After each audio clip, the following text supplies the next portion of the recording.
Welcome to the show. This is the Big E. Today I would like to talk about a bit of a subject that kind of hit me this weekend. And as you know me, I talk about things that I've gone through, how they've affected me, and then how am I coming out of them? How am I healing? How am I changing them? How am I transforming them in my life? So my topic today is edges can hurt.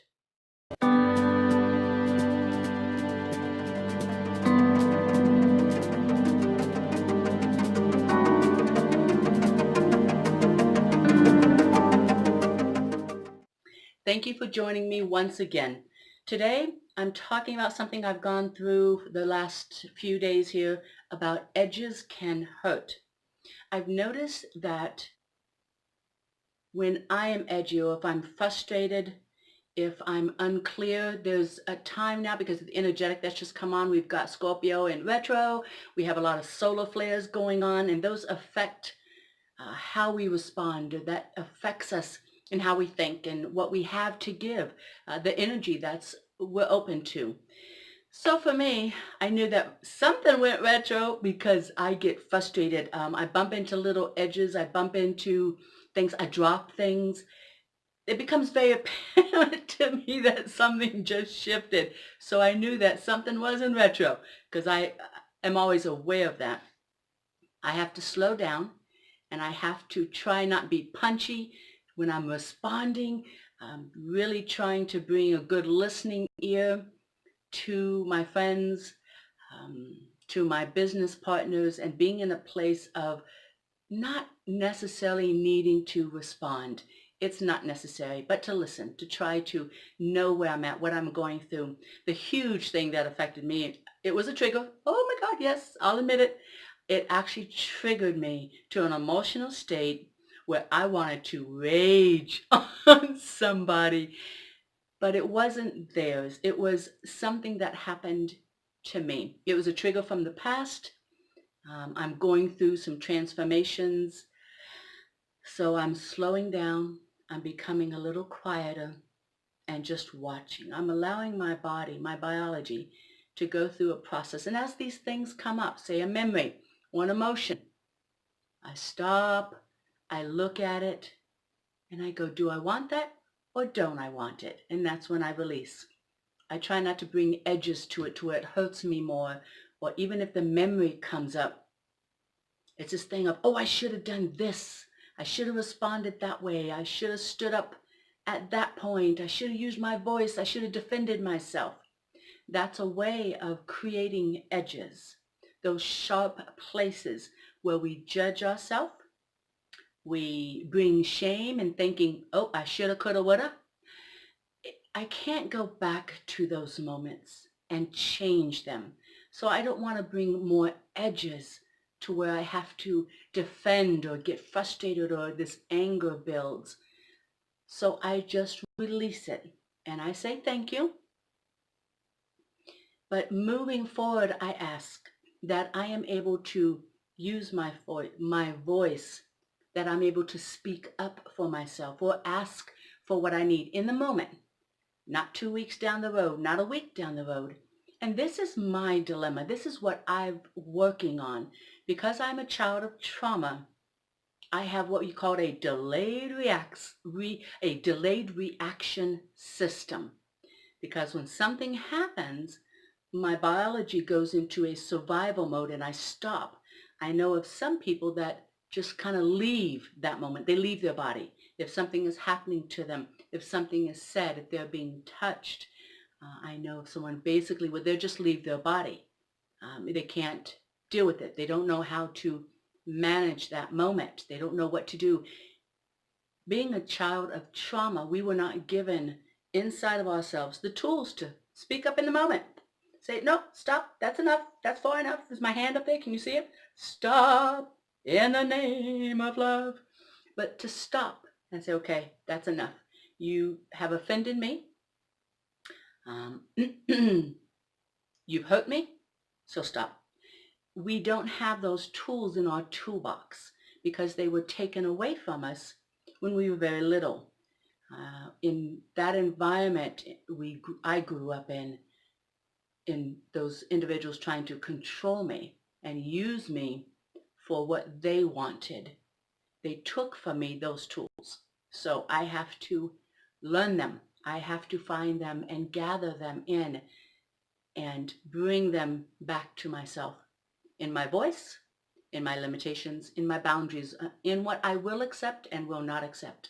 I do not want to bring more edges of conflict, of pain, of judgment, of that energy of anger or rage. I don't want those edges. I don't want that place. I just want to be able to say, oh, stop. Something affected me. Something bothered me. I don't appreciate that. That hurt me. It is so difficult to do in the moment. I haven't mastered that one, but that's what I'm asking when these memories, when these things come up of, oh my God, I should have done that. Oh my God, why didn't I say something then? Because now I have all this shit I have to deal with. And I'm trying to go, okay, that's not right. You're an ass. You are limited. You're trying to control. This is what I've gone through. But I don't verbalize it that way. I don't engage when those things come up or I feel them, because I need to understand in me, what do I need to strengthen? Where are my tools? Okay, this is what I have. What don't I have?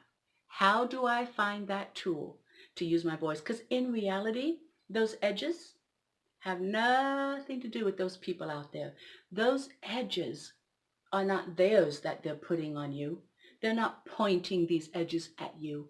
I have created this as a defense, as a way to lash out. Some of us just want to lash out, dump it on them. It's their fault.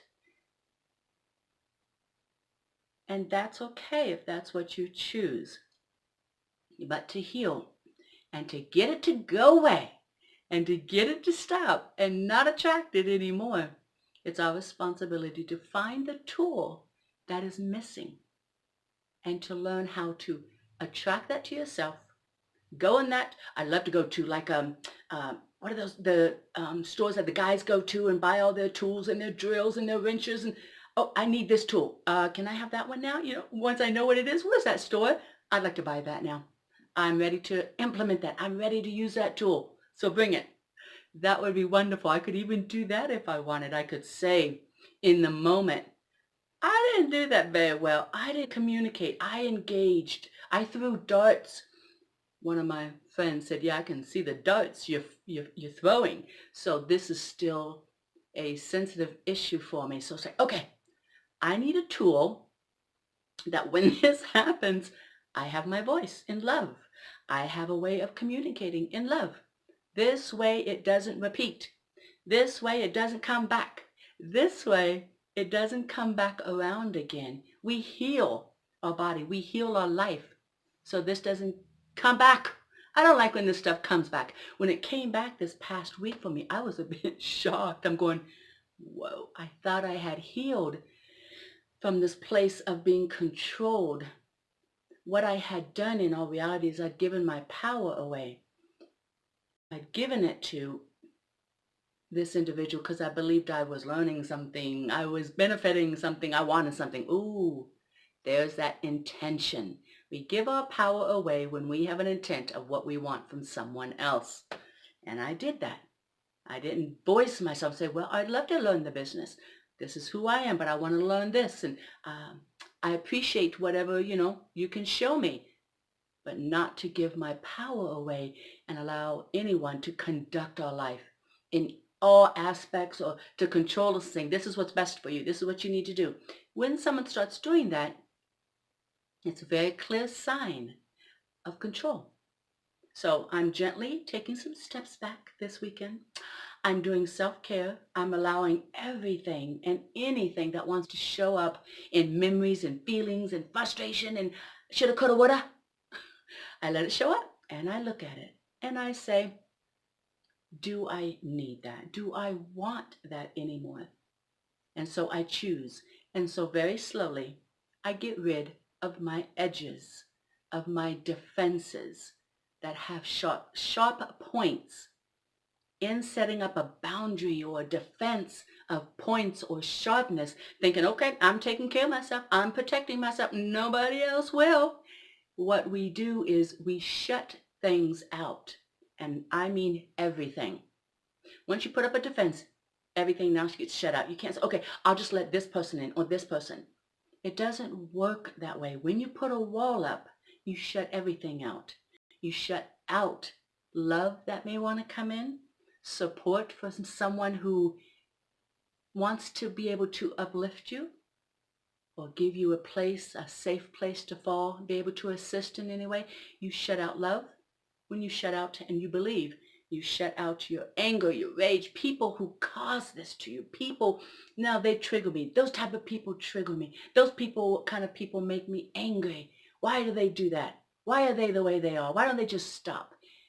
When we put up that wall and we think we're closing them out, we close out everyone. Our family, our friends. We start to shut down. We do not and we cannot receive anything until we put our wall down. Put down your sharp edges. Put down those points of defense you think that you've got up so nobody can hurt you. If you do not feel it, you cannot heal it. It will repeat. And that wall will get bigger and you will get smaller. And the wall gets bigger and you get darker. Don't lose yourself in this place. If you need any assistance, please reach out. Email me, contact me through my website. If you would like to have a private conversation, anything that I can do to help. But believe me, I'm also in it. So we have to take it very gently for ourselves, listen to ourselves, lovingly accept ourselves. What a friend helped me to identify was not necessarily that I still had that wound, but I'm in a place of shame. I have shame that I should have handled this a long time ago. I have shame that maybe I'm in this relationship way too long with this person. I have shame that I should have been better. I should have been bigger. I should have been bolder for myself back then. But again, I cannot change back then. I can't do anything about it.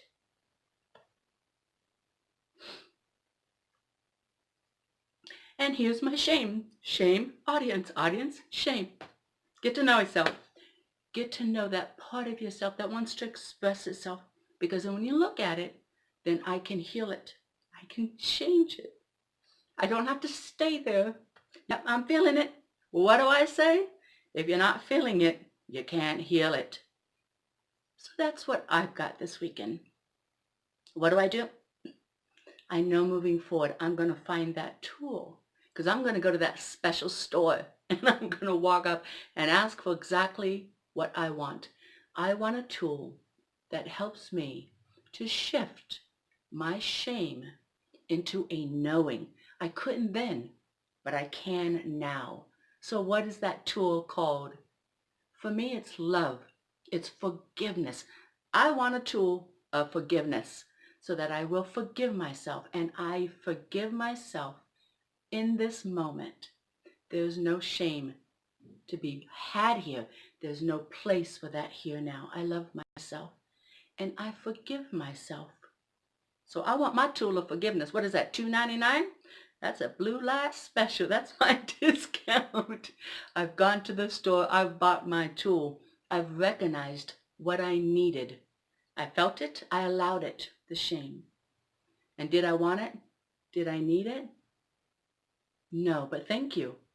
For in that friend, I now know how to go to the store and ask for a new tool, a new tool. I want a forgiveness tool. I want to let it go. I want to say thank you.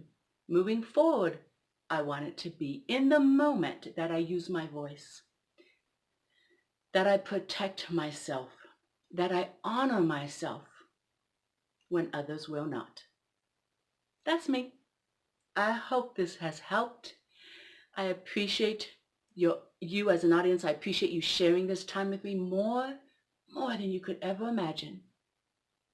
And please contact me with anything you may need. Share a comment. Share your experience. Have you found a new tool? Or we can even back up and say, do you need a new tool? You know where the store is? What is that tool? How can you empower yourself by allowing what you need to feel, looking at it, choosing, and then ask for another tool. Ask for a tool to move forward. What is that in your life? I hope you've enjoyed the show. This has been so much fun for me with you here. Please contact me, and I will see you so very soon. I am sending you love always.